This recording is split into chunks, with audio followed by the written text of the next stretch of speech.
ভাই হাতে এটা কি দেখতেছেন? ভাই দেখতেছি তো ভাই ফুচকা। আচ্ছা এটা ফুচকা না ভাই, হ্যাঁ। এটা তেল ছাড়া একবার বলের মতো ফুলায় দেখাই দিব আপনাকে। ভাই জীবনে কেউ কোনোদিন ফুচকা তেল ছাড়া ভাজতে হ্যাঁ। পারে নাই, আপনি বলতেছেন আবার বলের মতো। আজকে ডাইরেক্ট চ্যালেঞ্জ দিলাম, এই ফুচকা তেল ছাড়া ডাইরেক্ট বলের মতো ফুলায় দেখা দেব 3 থেকে 4 মিনিটে। কিভাবে সম্ভব ভাই? এই যে ভাই জাদুর বাক্স চলে আসছে। ওরে ভাই এই জাদুর বাক্সের এই মাধ্যমে? জাদুর বাক্সে আজকে আপনার তেল ছাড়া যে কোনো ধরনের ভাজাভাজি হবে, প্লাস তেল ছাড়া যে কোনো ধরনের রান্না আপনি করতে মানে পারবেন। তেল ছাড়াই রান্না হবে? তেল ছাড়া রান্না হবে। ভাই, আবার আমি- কি কি? অটোমেটিকলি টাইম নেবে, অটোমেটিকলি অফ হবে। ভাই কথা শুনতে চাই না, হ্যাঁ। আগে কাজ দেখতে চাই। আচ্ছা ঠিক আছে, এই যে খুললাম। ওকে, ভিতরে তো তেল।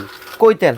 ও নাই। এই যে দেখেন, হ্যাঁ। এই যে দেখেন এক ফোঁটা তেল নাই। এই যে দেখেন মানে তেল থাকলে এটার মধ্যে তেল থাকবে না? হ্যাঁ হ্যাঁ হ্যাঁ ফুচকাতে যদি তেল দিয়ে রাখি এখানে তেল ভাসবে না, দেখেন। হ্যাঁ বাজার কথা। আচ্ছা এখন দেখেন এখান থেকে যে ফুচকাগুলো নিলাম, এই যে ভিতরে ভাই। দিয়ে দিলাম কয়েকটা, সাজায় দেখেন। গোছায় দিয়ে দিলাম, ওকে এই যে লাগাই দিলাম। আচ্ছা, জাস্ট এখানে ফাংশন ক্লিপ করব, ও টাইম নেবে, টেম্পারেচার নেবে, নিজেরটা নিজে নিজে হয়ে যাবে। 3 থেকে 4 মিনিটের 3 মধ্যে থেকে 4 মিনিট একদম গোল হবে। শুধু ফুচকাই ভাজা যাবে? এটার মধ্যে সব ধরনের সবকিছু করতে পারবেন। কি কি করতে পারবেন সেটা আপনাদেরকে আমি দেখাই দিচ্ছি। Okay. দেখেন একটু এখানে আসেন, দেখেন এখানে পিজা করতে পারবেন, ফ্রেঞ্চ ফ্রাই করতে পারবেন, আচ্ছা চিকেন বারবিকিউ করতে পারবেন, বাদাম কাঁচা বাদাম দিবেন, বালু লাগবে না, তেল লাগবে না, বাদাম ভাজা হয়ে যাবে। আচ্ছা বিস্কিট করতে পারবেন, কেক করতে পারবেন, Okay. এবং কি মিট গরুর মাংস স্টেক করতে পারবেন আপনি। আচ্ছা এটার দর্শক মধ্যে সম্পূর্ণ দেখেন, তেল ছাড়া। এমন একটা মেশিন কিন্তু বাংলাদেশের বাজারে চলে আসছে, দেখতে পাচ্ছেন ভাই সবগুলো তো একই মডেল। সবগুলো একই মডেল, আবার কি ইনভার্টার টেকনোলজি।